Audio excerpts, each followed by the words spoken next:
Hello बच्चों, चलिए प्रश्न को पढ़ते हैं और समझते हैं। उस दीर्घवृत्त का समीकरण ज्ञात कीजिए जिसके दीर्घाक्ष के सिरे 0 कॉमा प्लस माइनस वर्गमूल 5 है तथा लघु अक्ष के सिरे प्लस माइनस 1 कॉमा 0 है। ठीक है बच्चों, तो हमें इस दीर्घवृत्त का समीकरण ज्ञात करना है। प्रश्न को हल करने से पहले प्रश्न के लिए हम मुख्य अवधारणा लिख लेते हैं बच्चों। तो प्रश्न की अवधारणा मुख्य अवधारणा में बच्चों हम दीर्घवृत्त का समीकरण लिखेंगे और उसे समझेंगे। ठीक है, तो मैं इसका मानक समीकरण आपके सामने लिख देता हूं। तो दीर्घवृत्त का मानक समीकरण, दीर्घ वृत्त का समीकरण। ठीक है बच्चों, मानक रूप में इसका समीकरण लिखूंगा मैं।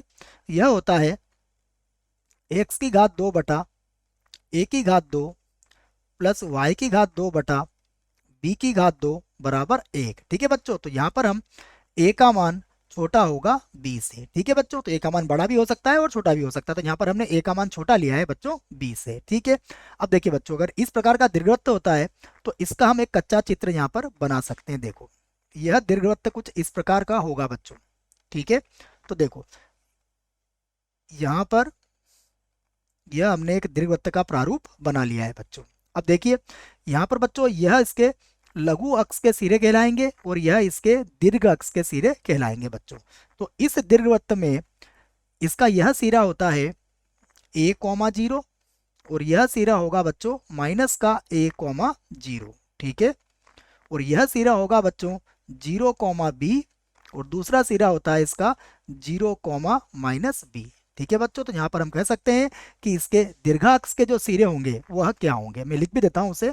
तो देखो, इस दीर्घवृत्त में दीर्घाक्ष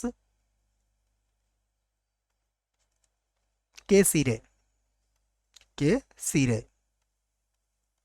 देखो बच्चों, इसमें दीर्घाक्ष के सिरे क्या होंगे हमारे पास। दीर्घाक्ष के सिरे होंगे हमारे पास zero comma plus minus B. ठीक है, और लघु अक्ष के सिरे, लघु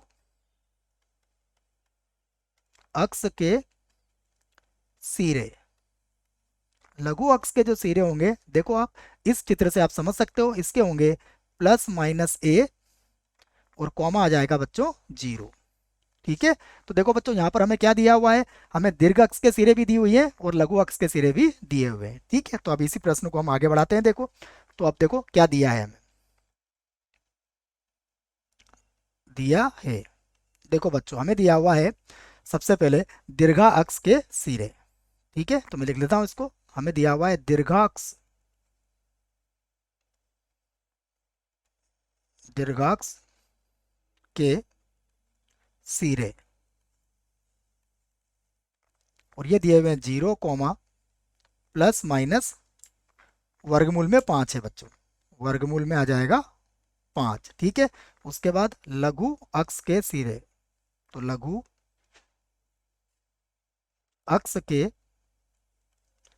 सिरे,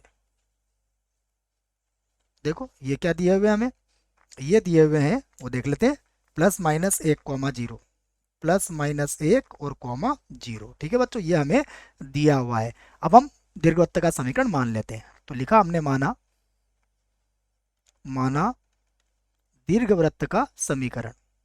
ठीक है बच्चों, दो नहीं दीर्घ आएगा बच्चों, है ना, इसको दोबारा लिख लेते हैं। माना दीर्घवृत्त का समीकरण, दीर्घवृत्त का समीकरण। देखो बच्चों, किस रूप में मानेंगे हम मानेंगे एक्स की घात 2 बटा ए की घात 2 प्लस वाई की घात 2 बटा बी की घात 2 बराबर 1, और यहाँ पर ए छोटा होगा किससे, बी से। ठीक है बच्चों, अब देखिए इसे हम समीकरण एक बना देते हैं। तो अब इसके जो सिरे होते हैं बच्चों, दीर्घाक्ष के सिरे क्या होते हैं इसके, इसके सिरे होंगे, मैं लिख देता हूं। देखो, हमें जो दिया हुआ है वो दिया हुआ है zero comma plus minus B, तो यहां पर होंगे दीर्घा अक्ष के सिरे, दीर्घाक्ष के सिरे। देखो, इसके सिरे होते हैं zero comma plus minus B. ठीक है बच्चों, तो यह किसके बराबर होगा, यह बराबर होगा जीरो कॉमा प्लस माइनस वर्गमूल 5 के। तो अतः अतः हमें b का मान बच्चों आप तुलना करने पर निकाल सकते हो। b का मान कितना निकलेगा? वर्गमूल 5। ठीक है, अब हमें लघु अक्ष के सिरे से भी हम इसकी तुलना कर सकते हैं। देखो, तो हम इसी बात को बच्चों लिखेंगे यहाँ पर, लघु अक्ष के सिरे। ठीक है, देखो हम लिख लेते हैं लघु अक्ष के सिरे। तो देखो बच्चों, लघु अक्ष के सिरे क्या है हमारे पास? यह होते हैं प्लस माइनस ए कॉमा 0। तो बराबर कितना आ जाएगा? ये आ जाएगा प्लस माइनस 1,0 बच्चों। तो यहाँ से देखो हम क्या कह सकते हैं? यहाँ से हम कह सकते हैं बच्चों कि हमारा ए का मान कितना आया?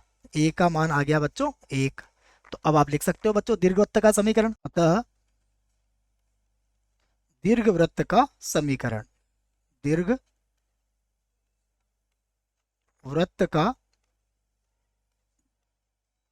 समीकरण, देखिए क्या हो जाएगा? यह हो जाएगा x की घात 2 बटा, देखो a का मान कितना आया हमारे पास? हमारे पास a का मान है 1, तो ये हो जाएगा 1 का वर्ग, प्लस y की घात 2 बटा b का मान कितना है हमारे पास? b का मान है वर्गमूल 5, तो ये हो जाएगा वर्गमूल 5 और इसका भी वर्ग हो जाएगा बराबर 1।